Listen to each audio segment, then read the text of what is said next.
Insan-insan mulia Pama. Bismillahirrahmanirrahim. Assalamualaikum warahmatullahi wabarakatuh. Alhamdulillah wassalatu wassalamu ala rasulillah wa ala alihi wa ashabihi wa man walah wa man tabi'ahum bi ihsanin ila yaumil qiyamah. Qala Allah tabaraka wa ta'ala wa rattilil qur'ana tartila wa qala an-nabiy sallallahu alaihi wasallam al-mahiru bil qur'ani ma'as safaratil kiramil bararah walladhi yatata'ta'u fihi wa huwa syaqun alaih falahu ajran ila akhiril hadithi aw kama qala an-nabiy sallallahu alaihi wasallam amma ba'du. Para pemirsa sekalian yang dimuliakan Allah Subhanahu wa taala, alhamdulillah kita berjumpa kembali dalam pelajaran tajwidul Quran. Masih dalam pembahasan makharijul huruf hijaiyah. Hari ini kita memasuki huruf H. Huruf H. Ada satu huruf lagi yang belum terbahas, yaitu lam alif. Namun lam alif ini sudah sama seperti huruf lam. Nanti kita tidak membahasnya, hanya ada sedikit penjelasan tentang huruf tersebut.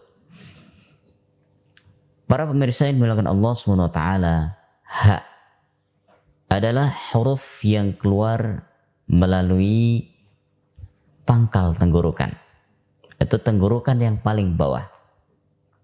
Bahkan sebagian ulama mengatakan bahwa huruf H itu dikeluarkan melalui dada sehingga kita mengucapkan ha, hi, hu, ya. Seperti Imam Al-Khurrasani, ya, di dalam Mandhumah Al-Khurrasaniyah beliau menyebutkan bahwa ha itu dikeluarkan melalui dada. Adapun mayoritas ulama mengatakan, termasuk Al-Imam Ibnul Jazari rahimahullahu taala, beliau berpendapat bahwanya ha itu keluar atau dikeluarkan melalui tenggorokan yang paling dalam, ya. Sehingga kita mengucapkan ha, hi, hu, bah, ha, hi, hu, bah. Ya, seperti itu. Itu dikeluarkan melalui tenggorokan yang paling bawah. Ya, sesuai yang disebutkan oleh mayoritas para ulama Al-Quran. Kemudian terkait dengan sifat. Sebagaimana yang telah kita pelajari bahwa sifat setiap huruf hijaiyah tidak terlepas dari 4 pembahasan. Yang pertama adalah pembahasan tentang tekanan. Apakah ditinjau dari tekanan huruf H tersebut termasuk huruf yang kuat atau huruf yang ringan? Jawabannya adalah huruf H, ya, termasuk huruf yang ringan atau huruf rokhawah, ya, di mana tumpuannya adalah pada suara, ya, bertumpu kepada suara. Seperti kita mengucapkan yahdillahu, ya, atau kita mengucapkan yahliku, yahliku, ya. Itu ciri khas, maka dia akan mengalir pada suara, ya. Atau yahnihi, ya, ihdina, maka semua itu ciri.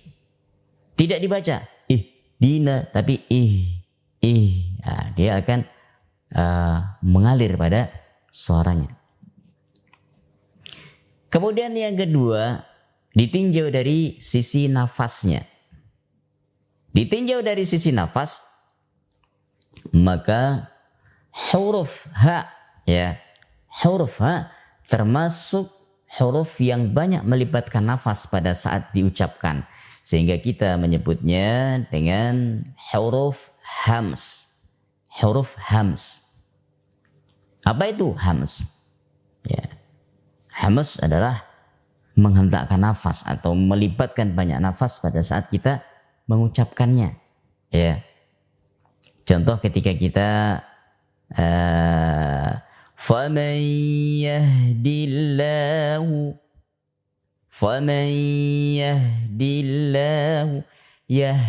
ya. Atau ketika kita mengucapkan ha antum, ya. Atau ketika kita mengucapkan hudal, bukan hudal tapi hu, ya. Hu, ya. Atau kita mengucapkan ha, misalkan haulai, ha. Perhatikan di situ nafas banyak yang keluar, ya. Ya, pada saat kita mengucapkan huruf ha. Kenapa demikian? Karena ia termasuk huruf hamz. Kemudian yang ketiga dan keempat ditinjau dari keadaan pangkal lidahnya. Maka dia termasuk huruf yang tipis atau istifal dan termasuk huruf infitah. Sehingga ketika kita mengucapkan ya huruf ha tidak boleh dibaca dengan tebal, ya. Misalkan kita membaca ha, ya, dengan seperti ini misalkan fiha atau hum fiha khalidun. Tidak boleh dibaca walaupun dia berhadapan dengan kha, huruf tebal. Maka kita tidak boleh membacanya hum fiha kha ha kha. Nah, tidak boleh. Kenapa? Karena ha adalah huruf yang tipis. Kita baca dengan keadaan tipis. Hum fiha kha ha kha. Bukan ha kha, ya. Ha kha. Nah, seperti itu, ya.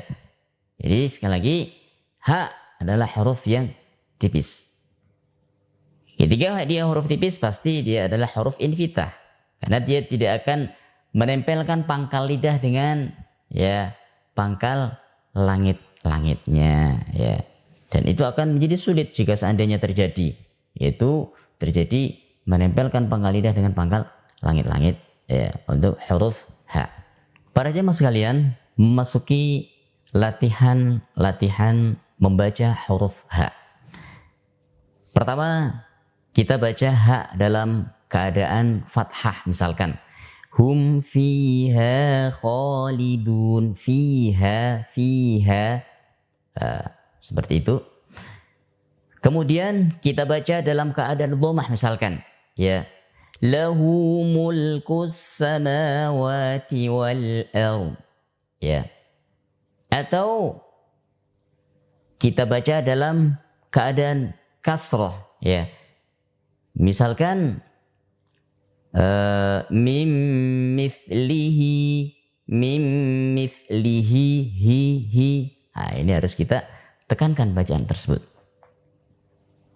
Atau ketika dia menjadi atau disertai dengan huruf mat, misalkan haulai in kuntum, haulai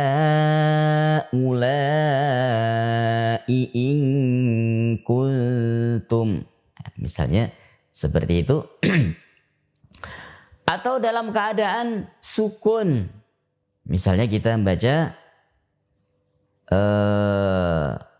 faman yahdillahu, ya, faman yahdillahu, yahdi, yahnihi. Nah, seperti itu kita baca dengan sempurna sifat-sifat hamz dan sifat rokhwah yang terdapat di dalam huruf ha tersebut, ya. Ini kita perhatikan karena kesalahan sering terjadi dalam bacaan itu. Kemudian kita memasuki selanjutnya kesalahan yang sering terjadi di dalam membaca huruf ha. Yang pertama, kesalahan tidak memenuhi sifat hamas ya pada ha. Sehingga ketika sifat hamas ini tidak dipenuhi, sifat hamas ini tidak dipenuhi, dia akan mirip huruf hamzah. Contoh, kita membaca siratal ladzina an'amta 'alaihim. Seharusnya seperti itu. Alaihim, him. Kemudian menjadi apa coba? Menjadi hamzah. Alaihim, alaihim, im. Him bukan im. Ya. Kemudian contoh lain ketika seorang membaca ma fis samawati, dibaca la uma u. Ya. Hum fiha keliru ya. Hum fiha seharusnya seperti itu. Yang ketiga, kesalahan pun seringkali terjadi pantulan. Dibaca misalnya ihdina, ya, ihdinas siratal mustaqim. Ini keliru, tidak boleh dipantulkan. Dinati, ihdinas sirat, seperti itu. Ini kesalahan yang sering terjadi pada huruf ha. Kemudian terakhir para jemaah sekalian tentang lam alif. Huruf lam alif kita tidak membahas kembali, hanya penjelasan bahwasanya lam alif adalah huruf lam dan huruf alif. Kenapa huruf ini kemudian menjadi ada? Ya, jawabannya adalah karena alif tidak bisa dibaca kecuali dalam keadaan sukun, sehingga lam alif itu baca dengan la. Untuk bahwa di dalam la, ya, di dalam la ini adalah ada huruf alif yang mati dan terbaca menjadi huruf mad. Ya, ini pertanyaannya, kenapa yang menyertai alif itu adalah la, kok bukan ba, kok huruf ta dan seterusnya? Kenapa para ulama justru milih dengan huruf lam? Ya, jawabannya adalah karena alif sudah sering membersamai lam di awal kalimat. Contoh, alhamdulillahi rabbil alamin, al-munkhaniqatu. Ya. Kemudian ya al-hidayah, ya, dan seterusnya. Huruf alif maksudnya sudah sering membersamai huruf lam, ya, sehingga dengan ini dipilihlah huruf lam untuk membersamai huruf alif supaya bisa terbaca, ya. Baik para jemaah sekalian, ini adalah ya pembahasan kita terkait huruf ha dan huruf lam alif. Teruslah berlatih, teruslah diulang-ulang, karena pengulangan itu akan memberikan pengaruh ya terhadap ya hasil daripada latihan-latihan di dalam membaca Al-Quran ini. Wallahu a'lam bishawab. Mohon maaf kurang lebihnya, insyaallah akan kita lanjutkan di lain kesempatan. Subhanakallahumma wa bihamdika asyhadu an la ilaha illa anta astaghfiruka wa atubu ilaik. Wa sallallahu ala nabiyyina Muhammad wa akhiru da'wana alhamdulillahi rabbil alamin. Akhirul kalam. Assalamualaikum warahmatullahi wabarakatuh.